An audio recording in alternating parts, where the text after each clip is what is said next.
बिस्मिल्लाहिर्रहमानिर्रहीम। कैसे हैं भैया आप लोग? रटना नहीं है, समझना है। सेंट text book board second year physics new book 2024 chapter number 25 quantum physics. इसका पार्ट जो है वो हम 3 करने जा रहे हैं। कॉपी पेंसिल ले लीजिए, लेक्चर को नोट करना है और मुस्कुराते रहना है।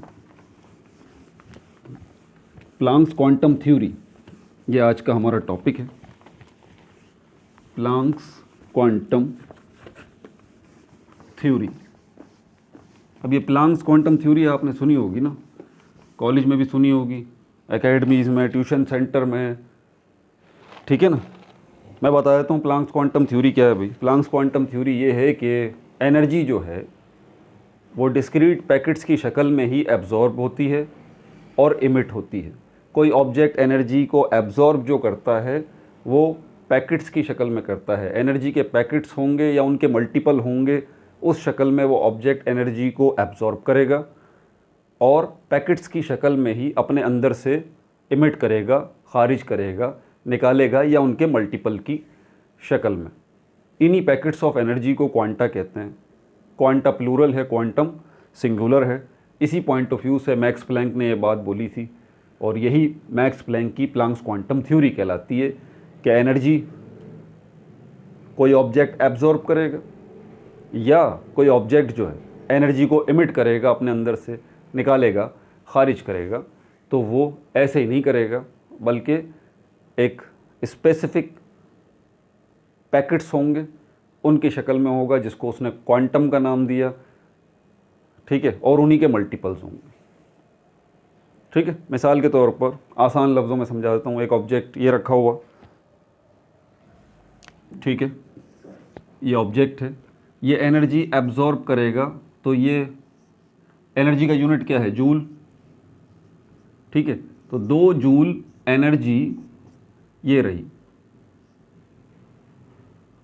ये 2 जूल एनर्जी है, ये 2 जूल एनर्जी है, ये 2 जूल एनर्जी। ये जो आपको नज़र आ रहा है ये क्या है? ये पैकेट है, एनर्जी का पैकेट। और एक पैकेट में कितनी एनर्जी है? 2 जूल, 2 जूल, 2 जूल। इस शक्ल में ही, इस हैसियत से, एनर्जी की इस हैसियत से ही ये ऑब्जेक्ट एनर्जी को वसूल करेगा, अदरवाइज नहीं करेगा, ठीक है। ऐसा नहीं होगा कि ये एनर्जी 1 जूल की आ रही है तो चलो वो भी ये एक्सेप्ट कर लेगा, एब्जॉर्ब कर लेगा। एनर्जी जो है वो 1/2 आधे जूल की आ रही है तो इसको भी एब्जॉर्ब कर लेगा। नहीं, ऐसी बात नहीं है। इसी शक्ल में होंगे। मिसाल के तौर पर ये एक क्वांटा है, ये दूसरा क्वांटा है, ये तीसरा क्वांटा है। इन्हीं के मल्टीपल्स की शक्ल में भी हो सकते हैं। मिसाल के तौर पर 4 क्वांटा, ये इसका मल्टीपल है, ठीक है। 4 क्वांटा हो सकता है, 8 क्वांटा हो सकता है, 16 क्वांटा हो सकता है। तो इस तरह से भी ये हो सकता है कि ये 2-2 जूल्स वाले जो पैकेट हैं, जो क्वांटम हैं, क्वांटम मतलब पैकेट, एक ही बात है। तो अब मैं पैकेट नहीं बोलूँगा, अब मैं बोलूँगा quantum of energy. Packet of energy नहीं बोलूँगा, क्वांटम ऑफ एनर्जी। तो ये quantum of energy 2 joule, 2 joule, 2 joule, 2 joule, 2 joule, इस तरह भी ये एब्जॉर्ब कर लेगा। लेकिन ज़रा भी अगर ये 2 जूल, 2 जूल, 2 जूल से हटा तो ये अलाउ नहीं करेगा, एक्सेप्ट नहीं करेगा इसको। मिसाल के तौर पर अगर इनमें से ये 2.5 जूल का हो जाता है, 2.5 जूल का ये हो जाता है, तो अब ये जो ऑब्जेक्ट है ये इन तीनों क्वांटम्स को, इन तीनों क्वांटा को एब्जॉर्ब कर लेगा। लेकिन इसको जो है, इसको एब्जॉर्ब नहीं करेगा, बल्कि इसमें से जो 2 जूल वाला होगा उसको एब्जॉर्ब करेगा और 0.5 जूल वाला, जो आधा जूल वाला होगा, उसको रिजेक्ट कर देगा, इसको एक्सेप्ट कर लेगा ये ऑब्जेक्ट। यही मैक्स प्लैंक ने बात बोली थी कि कोई ऑब्जेक्ट एनर्जी को एब्जॉर्ब जो करेगा वो ऐसे नहीं करेगा कोई से भी, कितना भी अमाउंट की आप एनर्जी दे रहे हैं तो वो एक्सेप्ट कर लेगा। नहीं, वो एक स्पेसिफिक अमाउंट होगा, वो एक स्पेसिफिक अमाउंट होगा, वो एक ख़ास अमाउंट होगा जो कि कोई ऑब्जेक्ट जो है वो एब्जॉर्ब करेगा। एनर्जी का एक ख़ास अमाउंट होगा या उसी ख़ास अमाउंट का मल्टीपल होगा। जैसे कि ये यहाँ पर 2 जूल, 2 जूल, 2 जूल, मिसाल के तौर पर, तो 2 जूल वाले अकेले अकेले पैकेट जा रहे हों, या ये 2-2 जूल वाले जो है वो 8-10 पैकेट या 10-50 पैकेट 2-2 जूल वाले जा रहे हों एक ढेर की शक्ल में, तब भी ये इनको एक्सेप्ट कर लेगा। लेकिन ज़रा भी अगर 2 जूल से आगे पीछे हुआ तो यहाँ पर ये एक्सेप्ट उसको नहीं करेगा। यही बात की थी मैक्स प्लैंक ने, और यही बात उनकी थ्योरी कहलाती है प्लैंक्स क्वांटम थ्योरी। और यही नहीं सिर्फ कि ये एब्जॉर्ब करेगा ऑब्जेक्ट एनर्जी को इन पैकेट्स की शक्ल में, इन क्वांटा की शक्ल में, बल्कि रिलीज़ अगर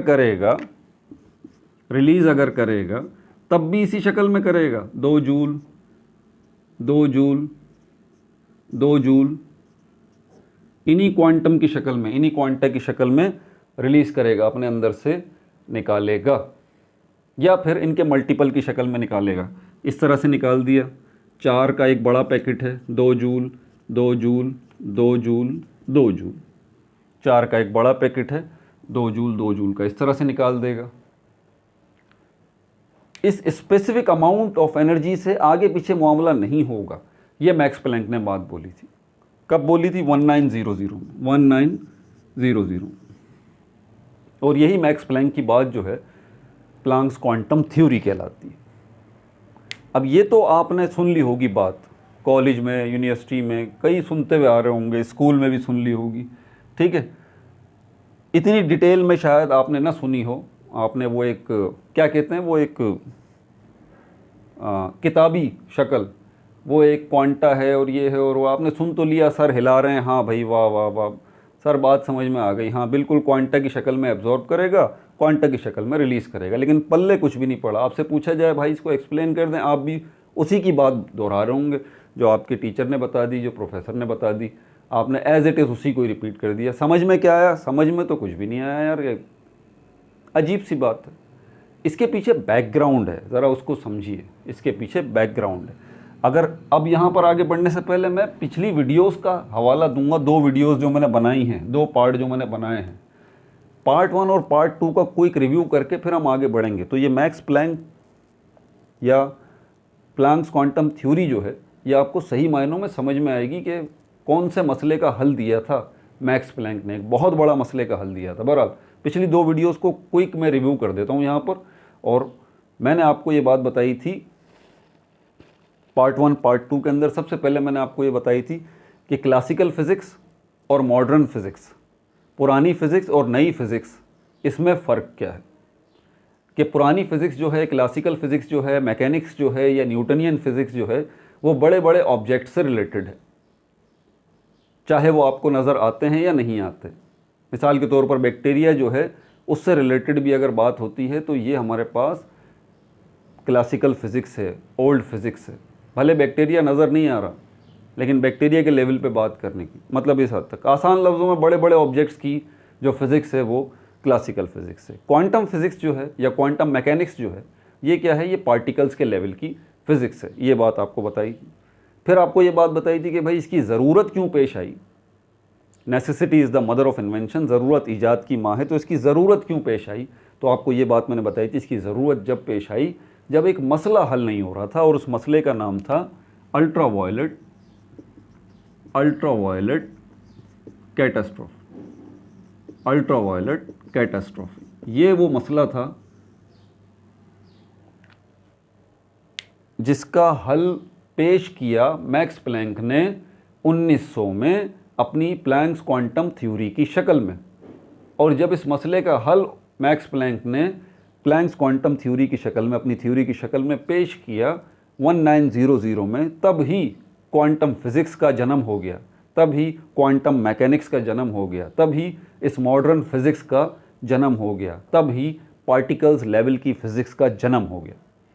अब ये जो फिर मैंने बताया था कि अल्ट्रावायलेट कैटास्ट्रोफ क्या है, इस मसले को समझाने के लिए जो क्लासिकल फ़िज़िक्स से हल नहीं हो रहा था, न्यूटनियन फ़िज़िक्स से हल नहीं हो रहा था, पुरानी फ़िज़िक्स जो है उसको इसको हल नहीं कर पा रही थी, ये मसला मैंने बताया था ये। और इस मसले को समझाने के लिए मैंने आपको लाइट का कॉन्सेप्ट दिया था कि भाई लाइट जो है वो हमारी 2 तरह की है बेसिकली, ठीक है। एक वो है जो कि नेचुरल लाइट है, कुदरती लाइट है, जैसे कि सनलाइट। दूसरी वो लाइट है जो कि आर्टिफिशियल लाइट है, जैसे कि हमारे घरों में होती है, ठीक है।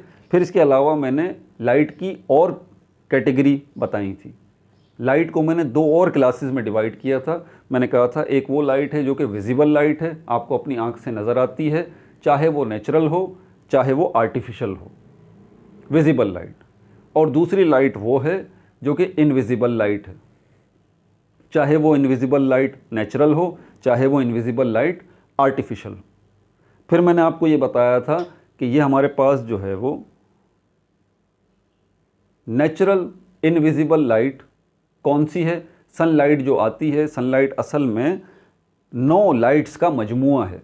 सनलाइट जो है 9 लाइट्स का पैकेट है, जिसमें से 7 लाइट्स वो हैं जो कि 7 कलर्स की शक्ल में आपको नज़र आती हैं। सनलाइट के सामने जब आप प्रिज्म को रखते हैं तो फिर प्रिज्म की दूसरी साइड पर आपको 7 कलर्स नज़र आते हैं। ये 7 कलर्स जो आपको नज़र आ रहे हैं ये 7 लाइट्स हैं, और इन 7 लाइट्स ने किसको बनाया है?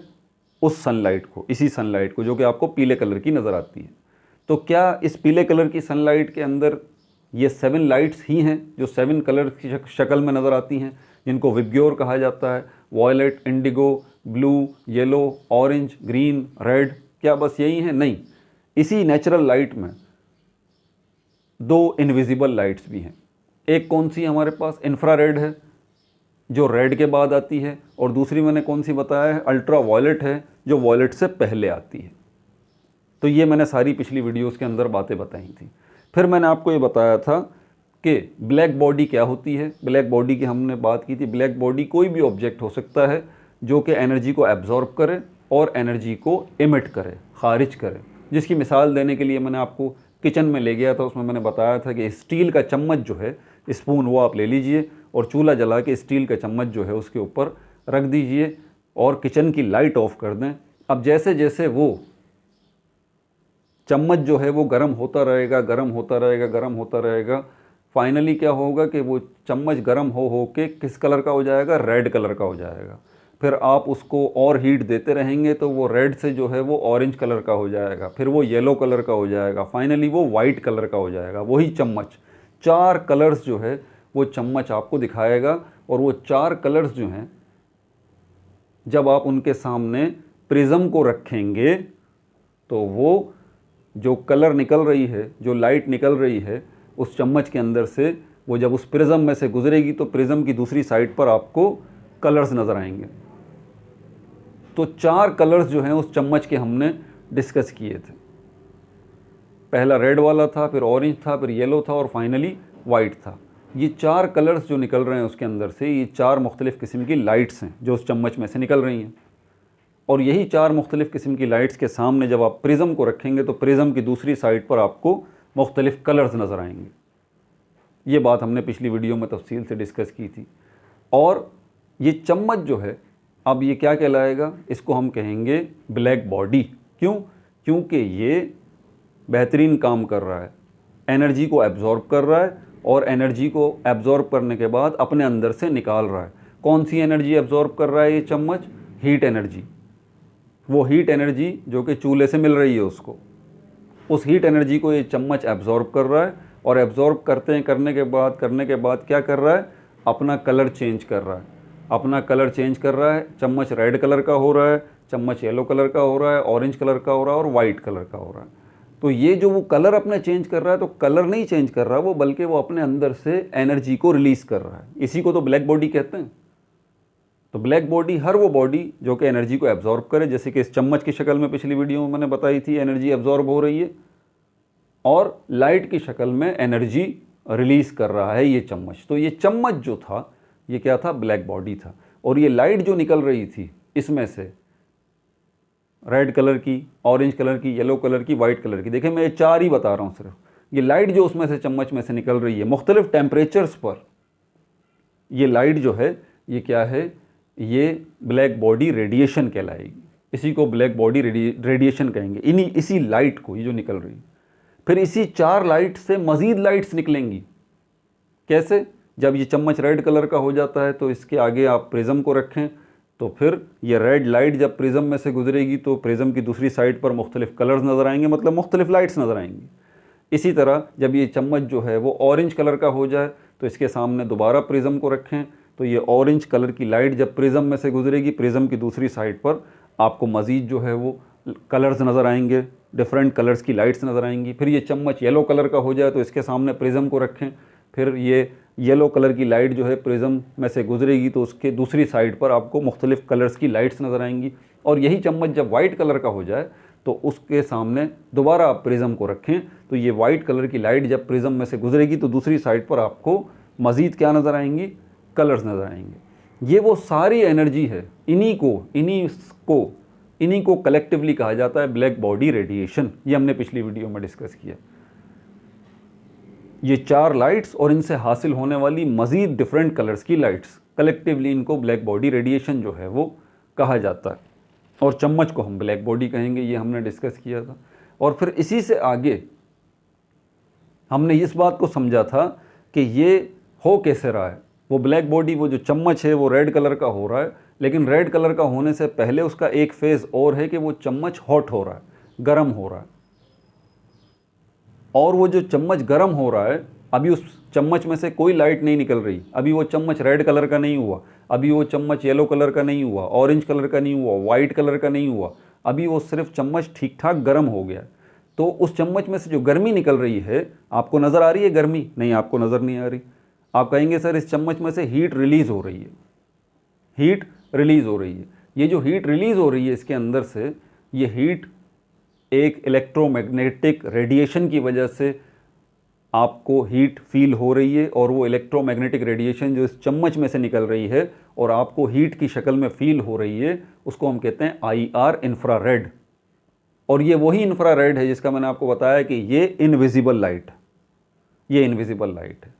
तो इस चम्मच वाले केस के अंदर हमने देखा था कि ये ब्लैक बॉडी जो कि चम्मच है, ये आपको 2 किस्म की लाइट्स दे रहा है। स्टार्ट में जो आपको हीट आपको फील हो रही है इस चम्मच में से, वो हीट नहीं है, बल्कि वो क्या है, वो इंफ्रारेड रेडिएशंस हैं, यानी कि इनविजिबल लाइट। और उसके बाद जब ये चम्मच रेड कलर का हो रहा है, येलो कलर का हो रहा है, ऑरेंज कलर का हो रहा है, वाइट कलर का हो रहा है, और ये क्या है, ये हमारे पास विजिबल लाइट।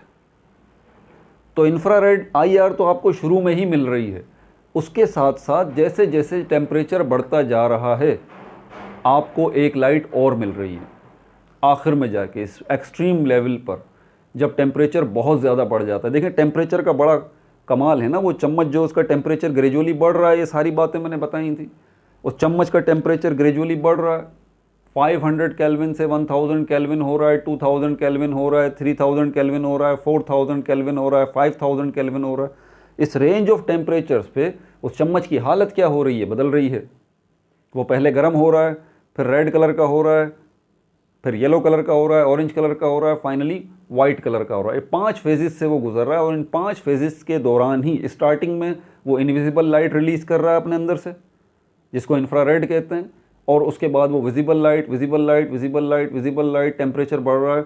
वाइट पर आने के बाद क्या हो रहा है, वो एक और इनविजिबल लाइट रिलीज़ कर रहा है जिसको अल्ट्रा वायलेट कहते हैं, UV। और यही वो मसला था अल्ट्रा वायलेट UV का, यही वो मसला था जिसको हमने पिछली वीडियो में डिस्कस किया था, अल्ट्रा वायलेट कैटास्ट्रॉफी। अब ये बात आपको पता है बहुत अच्छे तरीके से कि ये अल्ट्रा वायलेट कैटास्ट्रॉफी जो है ये एक प्रॉब्लम थी। इस प्रॉब्लम को भी हमने तफसील से डिस्कस किया था कि हमें ये बात अब बहुत अच्छे तरीके से पता है कि अल्ट्रा वायलेट रेडिएशन जो है किस टेम्परेचर पर निकल रही है, एक्सट्रीम टेम्परेचर पर, बहुत हाई टेम्परेचर, 4000 5000 केल्विन, बहुत हाई टेम्परेचर है। तो इस टेम्परेचर पर जब ये अल्ट्रा वायलेट रेडिएशन निकल रही हैं और ये इनविजिबल हैं, तो फिर ये हाईली एनर्जेटिक हैं, ये हाईली एनर्जेटिक हैं, बहुत ज़्यादा एनर्जेटिक हैं।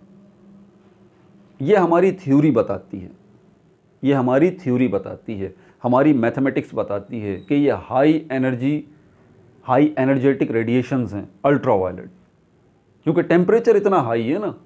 क्लासिकल फिज़िक्स इसको यही बताती है कि भाई ये high energetic black body radiations हैं जो कि इनविजिबल लाइट की कैटेगरी में आती हैं। और ये बात सच भी है।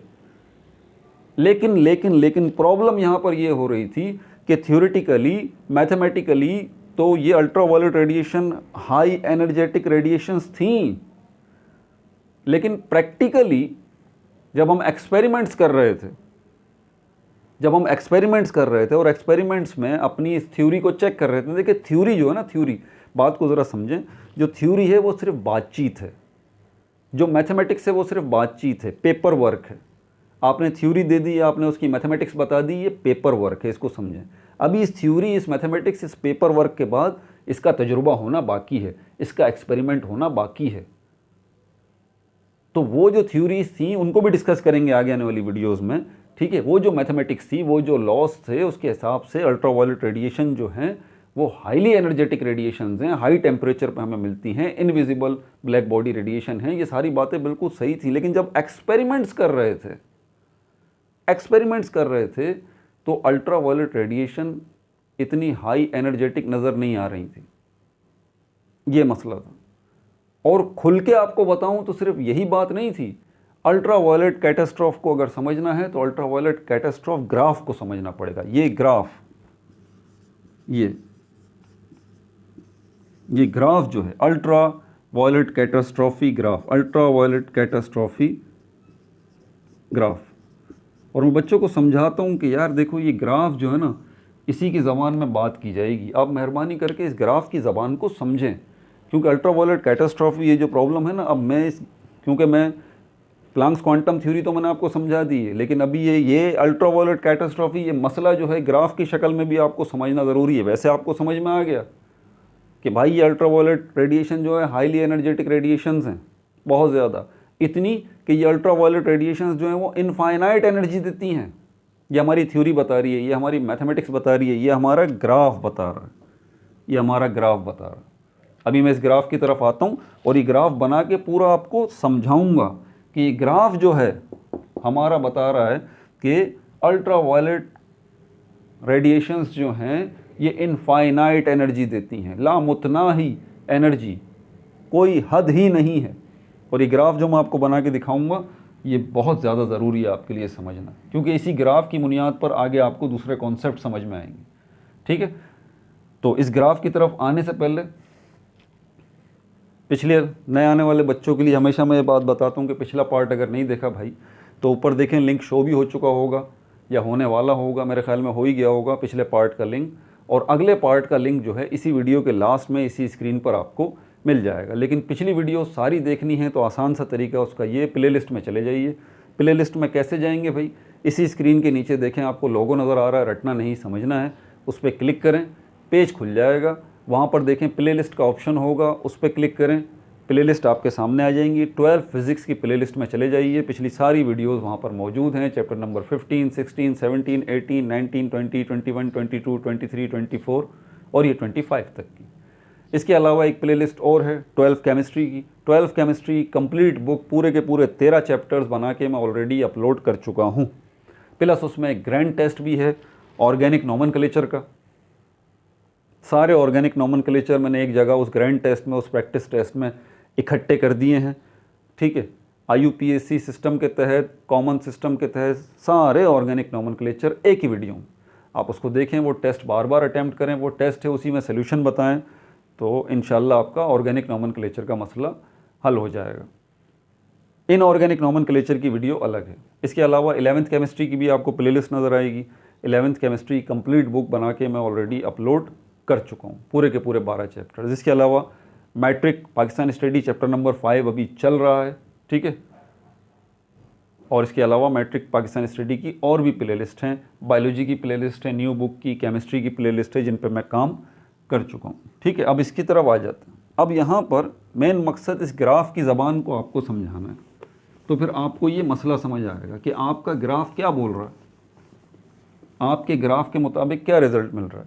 देखिए मैंने कहा ना, दो ही बातें होती हैं, एक थ्योरी होती है, मैथमेटिक्स होती है, या ये ग्राफ होता है। ये सारी की सारी चीज़ें क्या हैं, एक लफ्ज़ में अगर बताऊं, ये लॉ क्या है, ये थ्योरी क्या है, ठीक है, ये ग्राफ क्या है, ये इक्वेशंस क्या हैं, फार्मूलाज क्या हैं, एक लफ्ज़ में बताऊं ये क्या है, ये बातें हैं, ये दावे हैं, ये क्लेम हैं, लॉस, थ्योरी, इक्वेशंस, डेरिवेशंस। और ये ग्राफ जो अभी मैं बनाने जा रहा हूँ, इसी तरह के बहुत सारे ग्राफ आप देखेंगे, ये सब थ्योरी है, बातें हैं। प्रैक्टिकल आपको पता है, जो मैं बता रहा हूँ उसको, जो जो मेरी थ्योरी बोल रही है, लॉ बोल रहा है, मेरा ग्राफ बोल रहा है, या फिर मेरी मैथमेटिक्स बोल रही है, अभी इसको साबित करना बाकी है। एक्सपेरिमेंट्स करके हम आपकी कही हुई बातों को चेक करेंगे। तो जो थ्योरेटिकल बातें सामने आ रही थी अल्ट्रावायलेट रेडिएशन की शक्ल में, वो थ्योरेटिकल बातें प्रैक्टिकली नज़र नहीं आ रही थी। कैसे? अब थ्योरेटिकल बातों में ये ग्राफ देख लीजिए आप, ये ग्राफ इस तरह, ग्राफ का बहुत आसान सा कॉन्सेप्ट होता है। यहाँ पर कुछ ये ज़ीरो की वैल्यूज़ हैं मिसाल के तौर पर, ये हमारे पास जो है ये वेवलेंथ को रिप्रेजेंट करता है, वेव लेंथ, जिसको हम लैम्डा से रिप्रेजेंट करते हैं। ये ग्रीक सिंबल है लैम्डा। और ये क्या है हमारे पास? ये इंटेंसिटी को रिप्रेजेंट करता है। इंटेंसिटी किस चीज़ की? एनर्जी की इंटेंसिटी, या आसान लफ्ज़ों में मैं इसको कहता हूँ एनर्जी।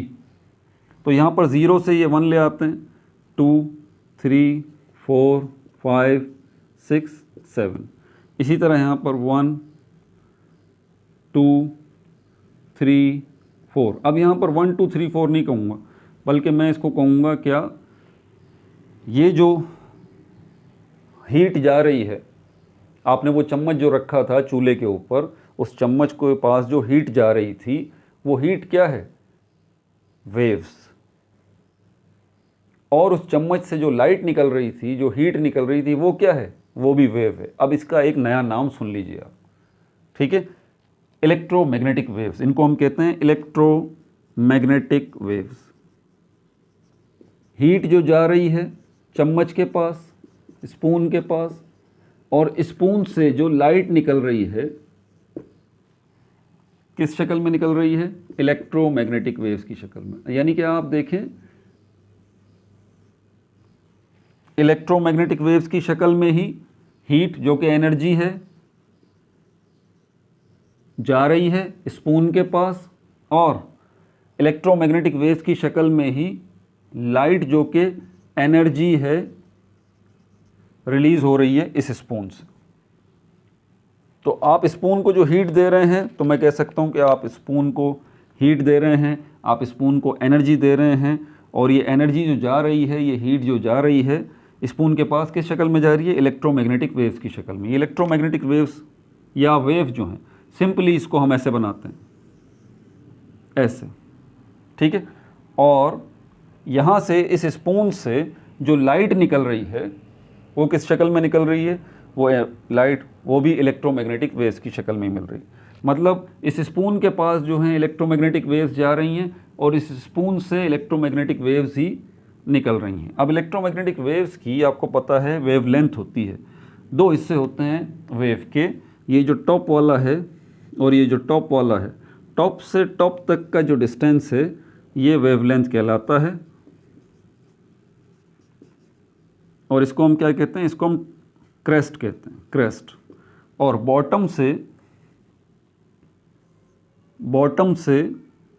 तक का जो डिस्टेंस होता है, ये जो बॉटम के पॉइंट हैं, ये बॉटम से बॉटम तक का जो डिस्टेंस होता है, इसको भी हम वेवलेंथ कहते हैं। यानी कि वेवलेंथ कैलकुलेट करने के 2 तरीके हैं।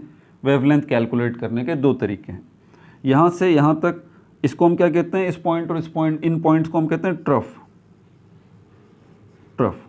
तो ये पॉइंट जो ट्रफ कहलाते हैं, नीचे वाले पॉइंट ट्रफ कहलाते हैं, ऊपर वाले पॉइंट क्रेस्ट कहलाते हैं।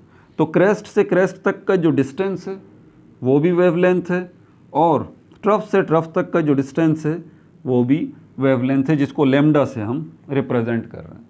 तो ये जो पोर्शन है सारा ग्राफ का, ये क्या है? ये इसी वेवलेंथ का है। वेवलेंथ लैम्डा से रिप्रेजेंट करते हैं। और वेवलेंथ के लिए हम, क्योंकि ये डिस्टेंस है बेसिकली वेवलेंथ, ठीक है, और वेवलेंथ डिस्टेंस है, तो डिस्टेंस को हम किस में मेजर करते हैं? किलोमीटर में मेजर करते हैं, मीटर में मेजर करते हैं, माइक्रोमीटर में मेजर करते हैं, नैनोमीटर में मेजर करते हैं। इसी तरह यहाँ पर हमारे पास नैनोमीटर ये होगा। तो यहाँ पर लैम्डा जो है ये किस में होगा? नैनोमीटर।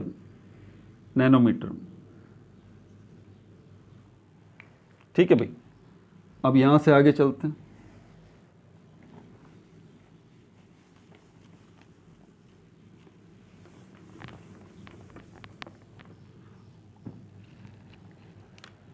तो ये जो हमारे पास पोर्शन है ये किसका है, ये नैनोमीटर। इसको मैं लिखता हूँ वेवलेंथ। अब वेवलेंथ को देखें, मैं लैम्डा से रिप्रेजेंट कर रहा हूँ और ब्रैकेट में लिख रहा हूँ नैनोमीटर।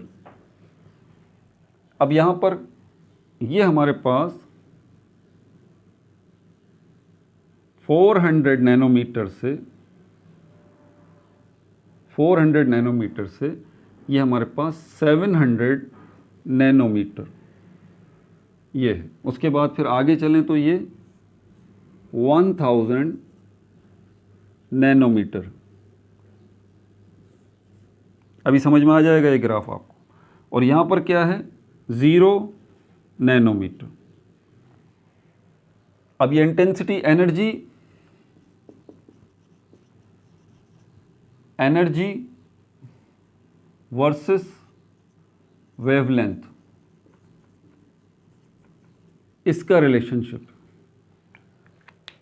वेव्स हाईली एनर्जेटिक कब होती हैं, जब उनकी वेवलेंथ कम होती है। ये इन्वर्स रिलेशनशिप है, ये बात याद रखिएगा। एनर्जी जो है वो क्या है, इन्वर्सली प्रोपोर्शनल होती है वेवलेंथ के साथ। किसी इलेक्ट्रोमैग्नेटिक वेव की वेवलेंथ जितनी कम होगी उतनी ही वो हाईली एनर्जेटिक होगी, ये बात याद रखिएगा। इन्वर्स रिलेशनशिप है। अब यहाँ पर देखें, आपके सामने ये एक वेव बना रहा हूँ, दूसरी वेव में आपके सामने ये बना रहा हूँ, तीसरी वेव में आपके सामने ये बना रहा हूँ। अब तीनों वेव्स को देख लें, डेफिनेटली इसकी वेवलेंथ ज़्यादा है। अगर इसकी वेवलेंथ ज़्यादा है इस इलेक्ट्रोमैग्नेटिक वेव की, तो इसकी एनर्जी क्या होगी, कम होगी। इसकी देखें, इसकी wavelength as compare to this, इसके मुकाबले में अगर देखें तो इसकी वेवलेंथ कम है और इसकी वेवलेंथ ज़्यादा है। तो इस इलेक्ट्रोमैग्नेटिक वेव की वेवलेंथ ज़्यादा है, तो इसका मतलब ये कम एनर्जेटिक है। और ये वाली जो इलेक्ट्रोमैग्नेटिक वेव है, इसकी वेवलेंथ कम है as compare to this wavelength. तो ये वाली जो वेवलेंथ है ये एनर्जेटिक होगी इसके मुकाबले में। दोनों का कंपैरिजन देख लें। ये वाली वेव जो है वो, ये वाली इलेक्ट्रोमैग्नेटिक वेव जो है वो ज़्यादा एनर्जेटिक होगी, ये वाली इलेक्ट्रोमैग्नेटिक वेव जो है वो कम एनर्जेटिक होगी। और ये तीसरी वाली वेवलेंथ जो है, ये इसकी वेवलेंथ देखें और छोटी है, लैम्डा लैम्डा लैम्डा। तो ये जो बड़ी वेवलेंथ वाली इलेक्ट्रोमैग्नेटिक वेव है, इसके पास एनर्जी कम है, और ये जो हमारे पास दरमियाने वाली है, इसके पास एनर्जी जो है वो थोड़ी ज़्यादा है, और इसके पास एनर्जी बहुत ही ज़्यादा है। वजह क्या, वेवलेंथ। इसकी वेवलेंथ सबसे कम है, इसकी वेवलेंथ जो है इससे थोड़ी ज़्यादा है, और इसकी वेवलेंथ बाकी दोनों से ज़्यादा है। तो इन्वर्स रिलेशनशिप है, जितनी बड़ी वेवलेंथ उतनी कम एनर्जी, या फिर जितनी ज़्यादा एनर्जी उतनी कम वेवलेंथ। अब ये बताने का मकसद क्या है, क्योंकि आपको पता है आपके पास 7 किस्म की लाइट्स हैं। कौन कौन सी, एक हमारे पास विबग्योर होती है, VIBGYOR, violet, indigo, blue, green, yellow, orange और रेड। देखा ना आपने, प्रिज्म की दूसरी साइड पर आपको नज़र आते हैं, लाइट यहाँ से पड़ी है तो ये विबग्योर नज़र आते हैं, 7 कलर्स। ये वाला जो हमारे पास कलर होता है ये कौन सा होता है, indigo, violet, indigo, blue, green, yellow, orange और ये रेड। इसके साथ एक और निकलती है जो इंफ्रारेड कहलाती है। इसके ऊपर एक और होती है जो इनविजिबल होती है, जो क्या कहलाती है, अल्ट्रा वायलेट कहलाती है। तो ये 7 वो हो गई जो कि विजिबल हैं, और ये 2 वो हो गई जो कि इनविजिबल हैं। लेकिन ये 9 की 9 जो हैं वो हैं क्या, वो इलेक्ट्रोमैग्नेटिक रेडिएशन है। और अगर ये 9 की 9 इलेक्ट्रोमैग्नेटिक रेडिएशन है तो इसका मतलब ये हुआ ये इलेक्ट्रोमैग्नेटिक वेव हैं, और अगर ये इलेक्ट्रोमैग्नेटिक वेव हैं तो डेफिनेटली इन सब की वेवलेंथ भी होगी। और ऐसा मुमकिन नहीं है कि 9 की 9 की वेवलेंथ जो है वो एक ही जैसी हो। ये अगर डिफरेंट हैं तो इसका मतलब इसके पीछे यही है कि इनकी वेवलेंथ डिफरेंट है, और अगर वेवलेंथ डिफरेंट है तो समझ जाइए इसके पीछे क्या चीज़ इन्वॉल्व है, इनकी एनर्जी। अब मैं आपको बताता हूँ, ये जो हमारे पास अल्ट्रा वायलेट है, 1 बाय 1 बताता हूँ। अल्ट्रा वायलेट है, ये देखें, इसकी वेवलेंथ देखें कितनी कम है, अल्ट्रा वायलेट की वेवलेंथ देखें ये। फिर वायलेट की देखें, इससे थोड़ी ज़्यादा होगी। फिर इंडिगो की देखें, इससे थोड़ी ज़्यादा होगी। फिर ब्लू की देखें, वेवलेंथ इससे थोड़ी ज़्यादा होगी। फिर ग्रीन की देखें तो इससे थोड़ी ज़्यादा होगी। फिर येलो की देखें तो इससे थोड़ी ज़्यादा होगी। ऑरेंज की देखें तो इससे थोड़ी ज़्यादा होगी। रेड की देखें तो इससे थोड़ी ज़्यादा होगी। और इंफ्रारेड को देखें तो सबसे ज़्यादा होगी। तो इंफ्रारेड रेडिएशन जो है, इंफ्रारेड जो इलेक्ट्रोमैग्नेटिक वेव हैं, इनकी वेवलेंथ, इसकी वेवलेंथ सबसे ज़्यादा होगी। और सबसे छोटी वेवलेंथ किसकी होगी, अल्ट्रा वायलेट की सबसे छोटी वेवलेंथ होगी। दूसरा मतलब इसका क्या है कि इंफ्रारेड जो है ये लीस्ट एनर्जेटिक होगी, इसके पास एनर्जी सबसे कम होगी। और अल्ट्रा वायलेट जो है इसके पास एनर्जी सबसे ज़्यादा होगी। तो ये ग्राफ जो है किसका बना है भाई, ये एनर्जी और वेवलेंथ का ही तो बना है। ये देखें वेवलेंथ है ना, ये वेवलेंथ। अब ये इंफ्रारेड जो है इसकी वेवलेंथ सबसे ज़्यादा है, और ये अल्ट्रा वायलेट जो है इसकी वेवलेंथ सबसे कम है। लेकिन कितनी कम है, क्या वेवलेंथ का यूनिट है? बिल्कुल है, नैनोमीटर। अब मैं नैनोमीटर की ज़बान में बात करूं तो ये देखें, वायलेट से लेके जो विजिबल लाइट है आपकी, ये विजिबल लाइट है ना, ये आपको अपनी आँख से नज़र आती है। ये 7 की 7 लाइट्स आपको अपनी आँख से नज़र आती हैं, violet, indigo, blue, green, yellow, orange, red. इन 7 की 7 लाइट्स जो हैं, इनको अगर आप देखें तो 400 नैनोमीटर से ये 700 नैनोमीटर के दरमियान है, 700 नैनोमीटर के दरमियान। यानी कि ये समझ लीजिए वायलेट जो है, ये वाली इलेक्ट्रोमैग्नेटिक वेव जो वायलेट है, इसकी वेवलेंथ कितनी होगी, 400 नैनोमीटर। तो यहाँ पर देखें, इसकी मिसाल के तौर पर, एग्जैक्ट नहीं बता रहा अभी, मिसाल के तौर पर इंडिगो जो है इसकी 405 नैनोमीटर होगी, इसकी 500 होगी, इसकी 550 नैनोमीटर होगी, इसकी 600 नैनोमीटर होगी, इसकी 650 नैनोमीटर होगी, और इसकी 700 नैनोमीटर होगी। और इंफ्रारेड जो है इसकी कितनी होगी, 1000 नैनोमीटर, मिसाल के तौर पर। अच्छा, अब इसकी कितनी होगी, अब आप देख लीजिए, अल्ट्रा वायलेट जो है इसकी कितनी होगी, 400 से पीछे चले जाएं, 400 से पीछे 300, 200, 100, 50, 10। ये देख रहे हैं आप, ये जो रेंज आपको नज़र आ रही है। तो क्या अल्ट्रा वायलेट रेडिएशन की भी किस्में होती हैं? जी बिल्कुल भाई, जी बिल्कुल। आप देख लीजिए, इस रेंज में अगर आपको कोई भी इलेक्ट्रोमैग्नेटिक वेव नज़र आती है, कोई भी इलेक्ट्रोमैग्नेटिक वेव आप देखते हैं और उसका आप देखते हैं कि उसकी वेवलेंथ जो है वो 10 नैनोमीटर है, आप समझ जाइए वो अल्ट्रा वायलेट के ख़ानदान से ताल्लुक़ रखती है।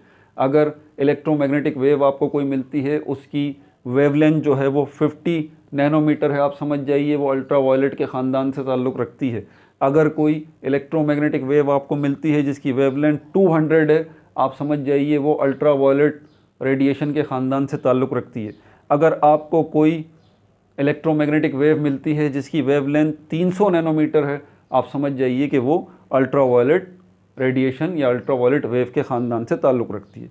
लेकिन अगर आपको कोई 400 नैनोमीटर की वेवलेंथ की 400 नैनोमीटर वेवलेंथ रखने वाली इलेक्ट्रोमैग्नेटिक वेव आपको मिलती है कोई, तो फिर वो अल्ट्रा वायलेट ख़ानदान से ताल्लुक़ नहीं रखती, वो वायलेट के ख़ानदान से ताल्लुक़ रखती है। वायलेट का भी अलग ख़ानदान है भाई। हाँ, आपको कोई ऐसी भी तो मिल सकती है। देखें रेंज, देखें ना, वायलेट और इंडिगो के दरमियान रेंज देखें, 450 से इंडिगो शुरू हो रहा है, तो फिर ये 400 से लेके 450 के दरमियान भी तो होगा। कोई ऐसी आपके पास इलेक्ट्रोमैग्नेटिक वेव होगी जो 420 नैनोमीटर के दरमियान होगी, तो वो कौन सी, वो इलेक्ट्रोमैग्नेटिक वेव वो कौन सी कहलाएगी, वो भी वायलेट ही कहलाएगी। 410 वाली भी वायलेट ही कहलाएगी, 440 वाली भी वायलेट ही कहलाएगी, 450 वाली क्या कहलाएगी, इंडिगो, और 450 वाली इंडिगो कहलाएगी, 460 वाली भी इंडिगो कहलाएगी, 470 वाली भी, 500 वाली जो है वो ब्लू कहलाएगी, 510 वाली भी ब्लू कहलाएगी, 520 वाली भी ब्लू कहलाएगी, 550 वाली ग्रीन कहलाएगी, 510 वाली भी ग्रीन कहलाएगी, 530 वाली भी ग्रीन कहलाएगी, 600 वाली येलो कहलाएगी। 610 वेवलेंथ वाली, 610 नैनोमीटर की वेवलेंथ वाली जो इलेक्ट्रोमैग्नेटिक वेव होगी वो येलो कहलाएगी। इसी तरह 640 649 तक वो येलो के ख़ानदान से ताल्लुक़ रखती है। 650 अगर आ जाए तो ऑरेंज, और 650 से 700 के दरमियान ऑरेंज रहेगी। जैसे 700 हो जाएगी अब वो रेड की कैटेगरी में आ जाती है। 700 नैनोमीटर से 1000 नैनोमीटर, 700 नैनोमीटर से ऊपर अगर आप आएंगे तो अब रेड की कैटेगरी से निकल जाएंगे। अब पहली बात, आपको जो इलेक्ट्रोमैग्नेटिक वेव मिलेगी वो इनविजिबल मिलेगी, और उस इनविजिबल इलेक्ट्रोमैग्नेटिक वेव की जब आप वेवलेंथ चेक करेंगे तो वो 800, 900, 1000 अगर आपको मिलती है तो आप समझ जाइए ये इंफ्रारेड वाली है, ये इंफ्रारेड वाली है। ये बड़ी बड़ी इलेक्ट्रोमैग्नेटिक वेव्स हैं, और बड़ी बड़ी इलेक्ट्रोमैग्नेटिक वेव्स हैं तो ये फिर कौन सी होंगी, ये लेस एनर्जेटिक होंगी। और ये बड़ी बड़ी, वो चम्मच वाली मिसाल याद है, पिछली वीडियो में मैंने बताया था, चम्मच को जब आपने चूल्हे पर रखा तो चम्मच से हीट निकल रही थी। वो हीट क्या थी, वो भाई वो इलेक्ट्रोमैग्नेटिक वेव थी। वो हीट जो चम्मच से शुरू में निकल रही थी ना, शुरू में जो चम्मच से हीट निकल रही थी, जब वो गर्म होना शुरू हुआ था, वो जो गर्मी निकल रही थी उस चम्मच से, वो गर्मी जो आपको फील हो रही थी वो क्या है, वो इलेक्ट्रोमैग्नेटिक वेव है। कौन सी इलेक्ट्रोमैग्नेटिक वेव है, आंख से तो नज़र नहीं आ रही, ये है इंफ्रारेड। अब जब टेम्परेचर बढ़ाएंगे वो चम्मच रेड कलर का होगा, ऑरेंज कलर का होगा, येलो कलर का होगा, और फाइनली वाइट कलर का हो जाएगा। फिर इन 4 लाइट्स के सामने जब आप प्रिज्म रखेंगे तो इनसे फिर आपको ये सारी लाइट्स मिलेंगी, ये सारी इलेक्ट्रोमैग्नेटिक वेव्स मिलेंगी। और उनकी जब आप इलेक्ट्रोमैग्नेटिक वेव्स की वेवलेंथ चेक करेंगे तो वेवलेंथ इसी से विजिबल जो होगी वो 400 से लेके 400 नैनोमीटर से लेके 700 नैनोमीटर तक ये विजिबल होगी। ठीक है,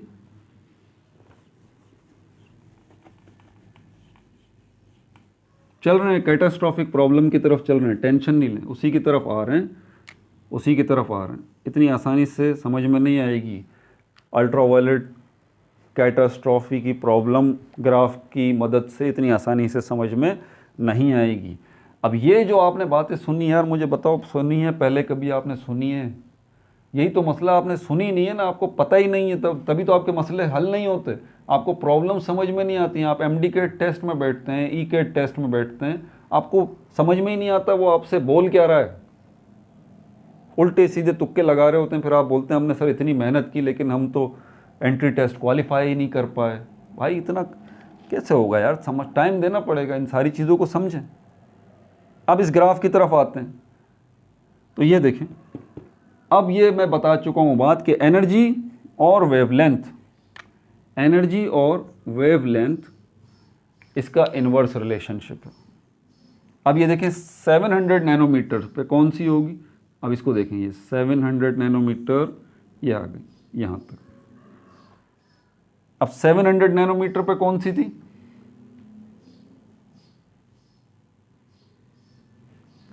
रेड वाली, तो ये रेड लाइट आ गई। उसके बाद रेड लाइट से पहले क्या है हमारे पास, ये रेड हो गई, ये रेड, और उसके बाद ये विबग्योर यहाँ से शुरू होता है ना, violet, indigo, blue, green, yellow, orange, red, ये देखें ये सारी की सारी कैटेगरी। अब यहाँ पर इस जगह पे मैं आपसे पूछता हूँ कि इस जगह पे कौन सी लाइट आ रही है, तो इस जगह पर अगर आप, ये ग्राफ बनाया मैंने, अब ग्राफ को ज़रा समझें, तो इस जगह पर आपको कौन सी आपको लाइट मिल रही है, नीचे आए, ये देखें, ये ऑरेंज, ऑरेंज लाइट की वेवलेंथ कितनी है। अब मैं 400 नैनोमीटर से आगे चलूँ तो ये देखें, ये मिसाल के तौर पर ये 450 नैनोमीटर हो गया, ये 500 नैनोमीटर हो गया, ये 550 नैनोमीटर, ये 600 नैनोमीटर, ये 650 नैनोमीटर। अब आप देखें ग्राफ आपको हेल्प कर रहा है ना, ये ग्राफ जो आपने बनाया है ये आपको हेल्प कर रहा है। आप इस जगह पे जानना चाहते हैं कि इस पॉइंट के ऊपर कौन सी इलेक्ट्रोमैग्नेटिक वेव आ रही है। पहली बात, विजिबल आ रही है या इनविजिबल आ रही है। बहुत आसान है भाई, आप यहाँ से नीचे पॉइंट बनाते हुए नीचे आए, ये ऑरेंज पे आके गिर रही है, तो आप बताएंगे कि सर इस पॉइंट के ऊपर जो हमारे पास ये ग्राफ हमें बता रहा है कि इस पॉइंट पर जो हमारी इलेक्ट्रोमैग्नेटिक वेव है, पहली बात वो विजिबल है, हम अपनी आंख से देख सकते हैं। फिर कौन सी होगी वो विबग्योर में, वो ऑरेंज वाली होगी। क्या उसकी वेवलेंथ होगी? 650 नैनोमीटर उसकी वेवलेंथ होगी। ठीक है, फिर मैं अगला सवाल आपसे पूछता हूँ कि भाई इस पॉइंट के ऊपर ये ऑरेंज वाली इलेक्ट्रोमैग्नेटिक वेव आ रही है, इसकी वेवलेंथ 650 है, तो इस वक्त इसकी एनर्जी क्या होगी? इसकी एनर्जी क्या होगी? तो यहाँ से एनर्जी जानने के लिए आप यहाँ से सीधा पॉइंट यहाँ से यहाँ तक खींचें। ये देखें, ये सही तरह सीधा बन नहीं रहा, ये इस तरह मैं यहाँ से यहाँ तक ले आता हूँ। ये देखें, ये कहाँ पर आ रही है? ये 3 पे आ रही है। मिसाल के तौर पर यहाँ 3 से मतलब क्या है? ये एनर्जी को रिप्रेजेंट कर रहा है। अब यहाँ पर 3 से मतलब मैं कहता हूँ कि 3 जूल्स है, मिसाल के तौर पर समझाने के लिए 3 जूल्स, 3 जूल्स। तो आप बोलेंगे कि सर ये जो ऑरेंज इलेक्ट्रोमैग्नेटिक वेव है इसकी वेवलेंथ कितनी है? 650, और इसकी एनर्जी कितनी है? 3 जूल्स। ठीक है, मैं आपसे कहता हूँ मुझे बताइए, ये येलो जो है मुझे नज़र आ रहा है, येलो जो है ये 600 नैनोमीटर इसकी वेवलेंथ है। मुझे इसकी एनर्जी बताइए। तो येलो से आप ऊपर चलें बिल्कुल सीधा, तो यहाँ से ये यहाँ तक आ गए, और यहाँ से सीधा आपने यहाँ तक आना है, इसके सामने ये मिल रही है आप। तो आप कहेंगे कि 4 जूल्स जो है वो एनर्जी है किसकी? येलो की। क्या पता लग रहा है आपको? क्या वेवलेंथ और एनर्जी का इन्वर्स रिलेशनशिप शो हो रहा है? बिल्कुल शो हो रहा है भाई। यहाँ पर देख लें, इसकी वेवलेंथ ज़्यादा है 650, किसकी? ऑरेंज की। तो इसकी एनर्जी कितनी आ रही है? 3 जूल्स, है ना? ज़्यादा वेवलेंथ, कम एनर्जी। फिर येलो को देखें, 650 से वेवलेंथ कम हो गई 600, तो येलो की एनर्जी कितनी है? 4 जूल्स, एनर्जी बढ़ गई, इन्वर्स रिलेशनशिप है। इसी तरह ग्रीन जो है, इसकी तरफ आएंगे तो ग्रीन जो है, कितनी ग्रीन की वेवलेंथ है? 550 नैनोमीटर, एनर्जी कितनी है? 5 जूल्स। देख रहे हैं, एनर्जी बढ़ रही है। और चलते हैं यहाँ पर, ब्लू कितनी वेवलेंथ है? 500, तो ये कहाँ तक आ रही है? यहाँ तक। तो ये 6 और 5 के दरमियान है, तो आप इसको कह सकते हैं 5.5 जूल्स। ये रहा, तो ब्लू जो है इसकी एनर्जी 5.5 जूल्स है मिसाल के तौर पर। उसके बाद ये हमारे पास इंडिगो जो है, इसकी तरफ अगर हम चलें तो इंडिगो की वेवलेंथ 450 नैनोमीटर और 6 जूल्स जो है इंडिगो की एनर्जी आ रही है। आप देख रहे हैं वेवलेंथ कम होती जा रही है तो एनर्जी बढ़ती चली जा रही है। वॉयलेट को अगर आप देखें, थोड़ा मैं इसको और ऊपर लेके आऊं, वॉयलेट को अगर देखें तो वॉयलेट बता रहा है 400 नैनोमीटर, तो एनर्जी कितनी आ रही है? देखें यहाँ से ये तकरीबन 6.5 आ रही है, तो 6.5 जूल्स जो है। तो जितनी ज़्यादा वेवलेंथ है उतनी कम एनर्जी है। अब यहाँ पर ये तो हमारे पास विबग्योर हो गया, विजिबल लाइट। अब आपको पता है इस 700 नैनोमीटर से 1000 नैनोमीटर के दरमियान क्या है? IR, infrared. इंफ्रारेड इस रेंज में आती है। तो इंफ्रारेड अगर यहाँ पर है IR, इंफ्रारेड मिसाल के तौर पर 800 नैनोमीटर, 800 नैनोमीटर। अब देखें इसका ग्राफ कैसा होगा।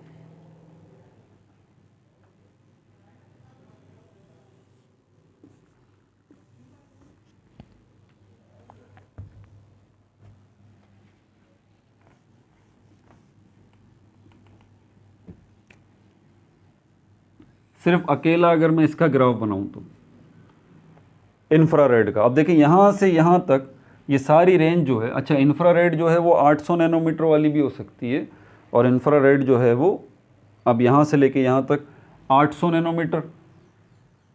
अब 800 नैनोमीटर के ऊपर कितनी एनर्जी मिल रही है, इसको यहाँ से ये कर लेता हूँ, ये सिर्फ इतना, ये देखिए। तो इंफ्रारेड जो है वो यहाँ से अगर मैं देखता हूँ इस पॉइंट से, यहाँ से मैं इसका ग्राफ बनाता हूँ, तो यहाँ से ये ग्राफ बन गया इंफ्रारेड का। अब इंफ्रारेड जो है वेवलेंथ कितनी है, 800 नैनोमीटर इसकी वेवलेंथ है, एनर्जी कितनी है 1 जूल, 1 जूल।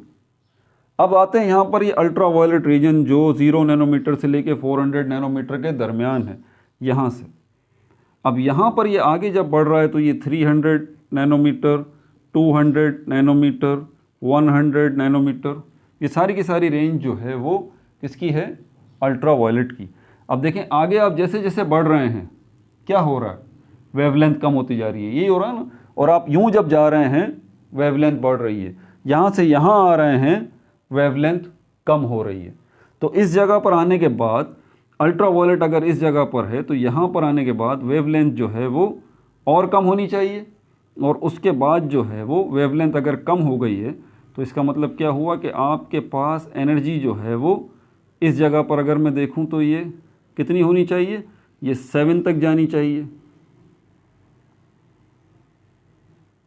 200 को अगर देखूं यहाँ से यहाँ तक, 100 को अगर देखूं यहाँ से यहाँ तक, और पीछे आऊँ और पीछे आऊँ और पीछे आऊँ। सोचिए तो हमारा ग्राफ ये बता रहा है कि जब ये अल्ट्रा वायलेट की वेवलेंथ कम होते होते होते होते होते होते यहाँ पर आएगी, यानी कि वेवलेंथ जो है वो यहाँ तक आएगी बिल्कुल, तो एनर्जी कहाँ पे जाएगी, एनर्जी जाएगी इनफाइनाइट पे, इनफाइनाइट ऊपर तक जा रही है। हमारा ग्राफ ये बता रहा है, बोल रहा है एनर्जी जो है वो इनफाइनाइट तक जाएगी, इनफाइनाइट तक। क्यों, क्योंकि वेवलेंथ जो है वो अल्ट्रा वायलेट की बहुत ज़्यादा कम हो गई, वेवलेंथ बहुत ज़्यादा कम हो गई है, इसीलिए अल्ट्रा वायलेट जो है उसकी एनर्जी इनफाइनाइट तक जाएगी। ये हमारा ग्राफ बता रहा है। अब मसला कहाँ से शुरू होता है, मसला यहीं से शुरू होता है भाई, अल्ट्रा वायलेट, यही जगह कहलाती है अल्ट्रा वायलेट कैटास्ट्रॉफी। अब ये तो हमारा ग्राफ बता रहा है ना, क्या प्रैक्टिकली ये ग्राफ जो है वो जब हम एक्सपेरिमेंट्स कर रहे हैं तो ये ग्राफ हमें किस हद तक फ़ायदा दे रहा है, क्या वाकई ऐसा हो रहा है कि वेवलेंथ जो है वो जैसे जैसे बढ़ती जा रही हैं एनर्जी कम होती जा रही है, या वेवलेंथ जो है वो कम होती जा रही है एनर्जी बढ़ती जा रही है, क्या ऐसा ही हो रहा है? एग्जैक्टली ऐसा ही हो रहा था क्लासिकल फिजिक्स में। इंफ्रारेड रेडिएशन बिल्कुल इसी तरह शो कर रही थी, बड़ी वेवलेंथ थी, एनर्जी कम है। इसी तरह धीरे धीरे ये visible light, violet, indigo, blue, green, yellow, orange, red, ये भी यही बता रही थी, ठीक है, कि जैसे जैसे इनकी वेवलेंथ कम हो रही है इनकी एनर्जी बढ़ रही है। लेकिन जब वॉयलेट की तरफ आ रहे थे तो ग्राफ हमें बता रहा था कि भाई आप एनर्जी कम करते रहें, कम करते रहेंगे, सॉरी वेवलेंथ कम करते रहेंगे, एक पॉइंट ऐसा आएगा जब आपकी अल्ट्रावायलेट रेडिएशन जो है वो इनफाइनाइट एनर्जी आपको देंगी। लेकिन प्रैक्टिकली ऐसा नहीं मिल रहा था हमें। हमारा ग्राफ बता रहा था कि भाई अल्ट्रावायलेट रेडिएशन, अल्ट्रावायलेट रेज हमें इनफाइनाइट एनर्जी देंगी, लेकिन प्रैक्टिकली अल्ट्रावायलेट रेडिएशंस हमें इनफाइनाइट एनर्जी नहीं दे रही थी। और यही मसला था अल्ट्रावायलेट कैटास्ट्रॉफी। यही मसला था कि ग्राफ बता रहा है जो वो यहाँ तक तो सही आ रहा है, लेकिन अल्ट्रावायलेट पे आके ऐसा नज़र नहीं आ रहा। हम एक्सपेरिमेंट्स कर रहे हैं जब, क्योंकि एक्सपेरिमेंट्स तो किया जाता है ना, आपने ग्राफ दिया है या मैथमेटिक्स बताई है, कुछ भी बताया, अब उसका एक्सपेरिमेंट्स तो होंगे ना। तो एक्सपेरिमेंट्स जब हो रहे हैं तो वहाँ पर अल्ट्रावायलेट रेडिएशन जो हैं वो इनफाइनाइट एनर्जी नहीं दे रही हमें, फाइनाइट एनर्जी दे रही हैं। ऐसा क्यों हो रहा है? इस मसले का हल दिया था मैक्स प्लैंक ने। मैक्स प्लैंक ने 1900 अपनी कौन सी थ्योरी में, इसी थ्योरी के अंदर जिसको हम कहते हैं प्लैंक्स क्वांटम थ्योरी। इसी थ्योरी के अंदर मैक्स प्लैंक ने ये बात समझाई थी, वही बात जो मैंने शुरू में बताई थी कि क्वांटा या पैकेट्स की शक्ल में ही एनर्जी एब्जॉर्ब होती है और पैकेट्स की शक्ल में एनर्जी रिलीज़ होती है। ये बात बोली थी मैक्स प्लैंक। लेकिन ये बात वैसे तो समझ में आ रही है लेकिन फील नहीं हो रही है। उसका ताल्लुक इसके साथ कैसे है, कैसे मैक्स प्लैंक की ये वाली बात इस मसले को हल कर रही है, यही तो बात समझ में नहीं आ रही यार। कि हमारा ग्राफ बता रहा है कि अल्ट्रावायलेट रेडिएशंस जो हैं क्योंकि इनकी वेवलेंथ बहुत थोड़ी है तो ये हमें इनफाइनाइट एनर्जी देंगी, लेकिन एक्सपेरिमेंट्स कर रहे हैं तो ऐसा हमें नहीं मिल रहा। और जो मैक्स प्लैंक बात कर रहे हैं वो बोल रहे हैं एनर्जी सिर्फ डिस्क्रीट पैकेट्स की शक्ल में ही एब्जॉर्ब होगी और रिलीज़ होगी। अजीब ही बात है। पैकेट्स का या क्वांटा का एनर्जी के रिलीज़ होने और एब्जॉर्ब होने से यहाँ पर इस अल्ट्रावायलेट कैटास्ट्रॉफी के मसले के हल से क्या ताल्लुक़ है? बहुत बड़ा ताल्लुक़ है। ये ताल्लुक़ ही समझाने के लिए तो पिछले 1 घंटे से तकरीर कर रहा हूँ भाई, इसी ताल्लुक़ को समझाने के लिए। ये सिर्फ पैकेट्स की बात नहीं थी, अगर आप इसको और थोड़ा सा सिंप्लीफाई करें। अब दोबारा उसी चम्मच की तरफ चलते हैं ना। अगर सपोज़ करें ये चम्मच है, अल्बर्ट आइंस्टाइन ये कहते हैं मैक्स प्लैंक जो है प्लैंक्स क्वांटम थ्योरी में पैकेट्स या क्वांटा की शक्ल में ही जाएंगी, बस क्वांटम की शक्ल में ही जो एनर्जी रिलीज़ होगी। अब जो हीट एनर्जी जा रही है और यहाँ से जो लाइट की शक्ल में एनर्जी निकल रही है, पैकेट्स की शक्ल में हीट जा रही है, पैकेट्स की शक्ल में एनर्जी पैकेट्स की शक्ल में ही जा रही है, पैकेट्स की शक्ल में ही निकल रही है। ये बात उन्होंने समझाई थी। उन्होंने बोला था कि भाई जो चीज़ है वो किससे मिलके बनी हुई है? एटम्स से मिलके बनी हुई। और एटम्स आगे किससे मिलके बने हुए? इलेक्ट्रॉन, प्रोटॉन, न्यूट्रॉन से मिलके बने हुए। और इनमें जो स्पेशली इलेक्ट्रॉन्स हैं ना, उनकी एक ख़ास कैपेसिटी होती है, एक ख़ास कैपेसिटी होती है। उससे ज़्यादा वो हाई एनर्जी को एब्जॉर्ब अपने अंदर नहीं कर सकते क्योंकि उसके पास जगह ही नहीं बचती।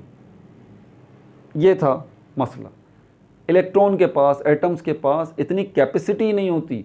अल्ट्रावायलेट रेडिएशंस जो हैं वो बहुत ज़्यादा हाई हैं, बहुत ज़्यादा हाई हैं, कोई शक नहीं है इसके अंदर। लेकिन यहाँ पर जो ब्लैक बॉडी है, जो ऑब्जेक्ट है, उसके अंदर जो एटम्स हैं, उन एटम्स के अंदर जो इलेक्ट्रॉन्स हैं, उनकी इतनी कैपेसिटी नहीं है कि इतनी high energy, high energetic waves को अपने अंदर एब्जॉर्ब कर सकें या रिलीज़ कर सकें। इनके पास इतनी गुंजाइश ही नहीं है, इन इलेक्ट्रॉन्स के पास, इन एटम्स के पास। हाँ, ये पैकेट्स की शक्ल में ले सकते हैं। हाँ, अब बात आ रही है उस क्वांटा की। उन्होंने बोला कि पैकेट्स या क्वांटा की शक्ल में ये ले सकते हैं एटम्स, इलेक्ट्रॉन्स। और पैकेट्स की शक्ल में क्या करना पड़ेगा? इस अल्ट्रावायलेट रेडिएशंस को जो इतनी हाईली एनर्जेटिक हैं, जब इसके पैकेट्स बन जाएंगे, क्वांटा बन जाएंगे, अब इसके लिए सहूलत हो जाएगी इन ब्लैक बॉडी के एटम्स के इलेक्ट्रॉन्स के लिए कि इस एनर्जी को वसूल भी कर सकें और इस एनर्जी को अपने अंदर से रिलीज़ भी कर सकें। लेकिन वसूल करेंगे, ताकत टूट जाएगी। वो जो एक मिल के ताकत बनती है, जब उसके हिस्से कर दिए जाएं, अब हाईली ये इलेक्ट्रोमैग्नेटिक वेव जो है वो हाईली एनर्जेटिक है। अगर इस हाईली एनर्जेटिक वेव के टुकड़े हो जाएं, यहाँ से यहाँ, यहाँ से यहाँ, यहाँ से यहाँ, यहाँ से यहाँ, तो क्या होगा? इसकी वो ताकत नहीं रहेगी इंडिविजुअल लेवल पे। तो और इसके पास, इन ब्लैक बॉडी रेडिएशन के एटम्स के पास, उसके इलेक्ट्रॉन्स के पास इतनी हाई एनर्जेटिक वेव को अपने अंदर समोने की गुंजाइश नहीं है, एब्जॉर्ब करने की कैपेबिलिटी नहीं है। इसलिए पैकेट्स की शक्ल में एनर्जी एब्जॉर्ब करता है ये ब्लैक बॉडी, इसके अंदर मौजूद एटम्स और इलेक्ट्रॉन पैकेट्स की शक्ल में। यही बात मैक्स प्लैंक ने समझाई थी कि पैकेट्स की शक्ल में भाई एनर्जी एब्जॉर्ब हो रही है, ना सिर्फ एब्जॉर्ब हो रही है बल्कि इसमें से जो निकल रही है, रिलीज़ हो रही है, वो भी क्वांटा की शक्ल में रिलीज़ हो रही है, पैकेट्स की शक्ल में ही रिलीज़ हो रही है। आपका ग्राफ जो बता रहा है ना कि हाई एनर्जेटिक वेव्स हैं, इसमें कोई शक नहीं है कि अल्ट्रावायलेट हाई एनर्जेटिक वेव्स हैं। लेकिन प्रैक्टिकली हमें ब्लैक बॉडी जो है वो इतनी हाई एनर्जेटिक वेव्स जो हैं वो नहीं दे रही। क्यों दे रही है? लेकिन ऐसे नहीं दे रही कंटिन्यूस, बल्कि पैकेट्स की शक्ल में दे रही है। और उसके पीछे वजह क्या है? उसके पीछे वजह है कि एटम्स जो हैं उनके पास इतनी गुंजाइश नहीं होती कि वो इतनी हाई एनर्जेटिक वेव को अपने अंदर जगह दे सकें, इसलिए वो उसके टुकड़े करके लेते हैं, टुकड़े करके ही रिलीज़ करते हैं। और जो टुकड़ा है, ये पैकेट है, यही क्वांटम कहलाता है, इसका सिंगुलर है और क्वांटा इसका प्लूरल है। यही बात मैक्स प्लैंक ने समझाई थी कि एनर्जी क्वांटा पैकेट्स की शक्ल में एब्जॉर्ब होती है, पैकेट्स की शक्ल में ही रिलीज़ होती है, यही वजह है। और ये जो ग्राफ जो गड़बड़ कर रहा था, अल्ट्रावायलेट कैटास्ट्रॉफी का मसला, तभी जाके हल हुआ था, लोगों के बात समझ में आई थी कि हाँ यार, कि प्रैक्टिकली हमें अल्ट्रावायलेट इलेक्ट्रोमैग्नेटिक रेडिएशन इतनी हाई जो है वो एनर्जेटिक वेव्स हैं ये, वो हमें प्रैक्टिकली मिल क्यों नहीं रही। इसलिए नहीं मिल रही भाई, मिल तो रही हैं लेकिन टुकड़ों की शक्ल में मिल रही हैं, क्वांटा की शक्ल में मिल रही हैं, क्योंकि इस ब्लैक बॉडी के जो एटम्स हैं उनके पास जो इलेक्ट्रॉन्स हैं उनके पास इतनी ताकत नहीं है, इसीलिए वो उसको टुकड़ों की शक्ल में रिसीव करते हैं और टुकड़ों की शक्ल में ही रिलीज़ करते हैं। ठीक है भाई, तो ये था हमारे पास प्लैंक्स क्वांटम थ्योरी। अब इसकी थोड़ी सी मैथमेटिकली डेरिवेशन भी देख लें। तो क्या जब मैक्स प्लैंक ने क्वांटम थ्योरी अपनी दी थी,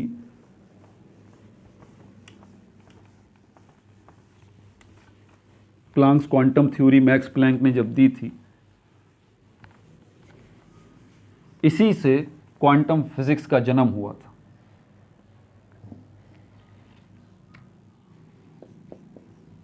इंपॉर्टेंट पॉइंट्स इसके लिख लें।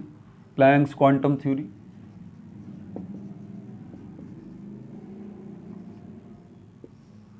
Planck's quantum theory, electromagnetic energy, electromagnetic radiation, electromagnetic waves,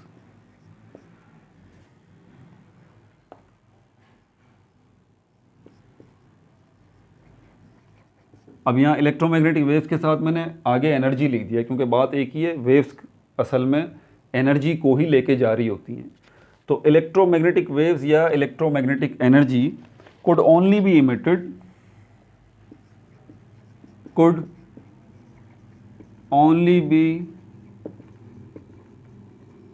emitted or absorbed, or absorbed in discrete packets,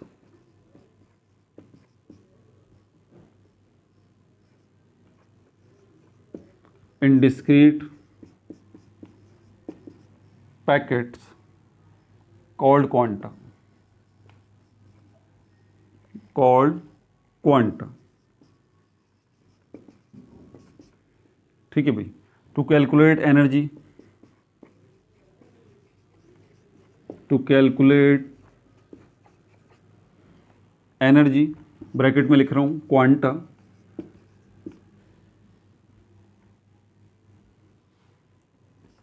E naught is equal to NHF, where N is integer, कोई भी number हो सकता है। आपको याद है हमारे पास एटम्स के अंदर इलेक्ट्रॉन्स कहाँ होते हैं, शेल्स में। तो वो शेल्स जो हैं उनकी नंबरिंग भी होती है, उन शेल्स के नाम भी होते हैं, पहला शेल, दूसरा शेल, तीसरा शेल, चौथा शेल। तो ये n जो है ये नंबर ऑफ शेल्स को रिप्रेजेंट करता है। ठीक है, तो इंटीजर मतलब इंटीजर, ये एक इंटीजर मतलब नंबर है, और ये नंबर किसको रिप्रेजेंट कर रहा है, ये इंटीजर, ये एक n जो है ये नंबर है, और ये किसको रिप्रेजेंट कर रहा है, representing energy levels, representing energy levels, that is 1 2 3 dot dot dot dot आगे चलता रहे। एनर्जी लेवल्स हैं, पहला शेल, दूसरा शेल, तीसरा शेल। ठीक है, उसके बाद दूसरी चीज़ जो है हमारे पास H जो है ये प्लैंक्स कांस्टेंट कहलाता है, प्लैंक्स कांस्टेंट। इस पे मैंने वैसे वीडियो बनाई हुई है। जो कांस्टेंट आ जाते हैं घूम फिर के इक्वेशन की डेरिवेशंस में, यार ये कांस्टेंट होते क्या भला है, क्या से आ जाते हैं ये कांस्टेंट, और क्या होते क्या हैं ये, इसके ऊपर मैंने अलग से बेसिक्स में वीडियो बनाई हुई है। आप चाहें तो बेसिक्स ऑफ केमिस्ट्री की प्लेलिस्ट है, उसमें इसकी ऊपर वीडियो मौजूद है। प्लैंक्स कांस्टेंट और F जो है ये किसको रिप्रेजेंट कर रहा है? फ्रीक्वेंसी। फ्रीक्वेंसी बोलें तो speed of radiation, frequency of radiation. जितनी ज़्यादा फ्रीक्वेंट होगी कोई वेव, जितनी ज़्यादा उसकी स्पीड होगी, ऑब्वियस सी बात है उतनी ज़्यादा ही वो एनर्जेटिक होगी, और इतनी ज़्यादा एनर्जेटिक होगी तो फिर इतनी कम उसकी वेवलेंथ होगी। ठीक है भाई। स्मॉलेस्ट अमाउंट ऑफ एनर्जी, शुरू में मैंने बात बताई थी ना, पैकेट्स की शक्ल में, क्वांटा की शक्ल में एनर्जी एब्जॉर्ब हो रही है, तो ये क्वांटा की शक्ल में जो एब्जॉर्ब हो रही है तो इसी के मल्टीपल की शक्ल में भी एब्जॉर्ब हो सकती है। यानी कि 8-10 क्वांटा का एक और बड़ा पैकेट बन जाए तो वो भी एब्जॉर्ब हो जाएगा, कोई मसला नहीं। ठीक है, 10 क्वांटा मिल गए तो वो भी एब्जॉर्ब हो जाएगा, लेकिन एक क्वांटा एक स्पेसिफिक अमाउंट ऑफ एनर्जी को रिप्रेजेंट करेगा। तो सबसे छोटा अमाउंट जो एनर्जी का होगा यहाँ पर, सबसे यानी कि सिर्फ एक सिंगल पैकेट जो एनर्जी का होगा उसको किससे रिप्रेजेंट करेंगे? Smallest amount of energy. Smallest amount of energy, यहाँ पर स्मॉलेस्ट अमाउंट ऑफ एनर्जी से मतलब एक क्वांटम जो है उसके अंदर कितनी एनर्जी होगी उसको कैलकुलेट करने के लिए h, ये न्यू कहलाता है। इसको अक्सर बच्चे v पढ़ते हैं, ये v नहीं है, ये न्यू कहलाता है। इसको, ये ग्रीक सिंबल है, ठीक है, जिसको हम इससे रिप्रेजेंट करते हैं। और इसको प्रोनाउंस कैसे करते हैं? न्यू। इसको न्यू मत बोलिएगा, न्यू इसकी प्रोनाउंसिएशन है, और ये ग्रीक लेटर है जो कि v से मिलता जुलता है। तो स्मॉलेस्ट अमाउंट ऑफ एनर्जी जो है वो h न्यू है। ठीक है भाई, ये हो गया। एक वर्कड एग्जाम्पल जो है वो आगे पड़ी हुई थी इसके साथ, लेकिन ये है कि उसको बाद में कर लेंगे। प्लैंक्स क्वांटम थ्योरी जो है वो आज निमट गई है। अल्ट्रावायलेट कैटास्ट्रॉफी का ग्राफ भी आपको समझा दिया है। ठीक है, अपना बहुत ज़्यादा ख्याल रखिएगा। No like no subscribe, only share.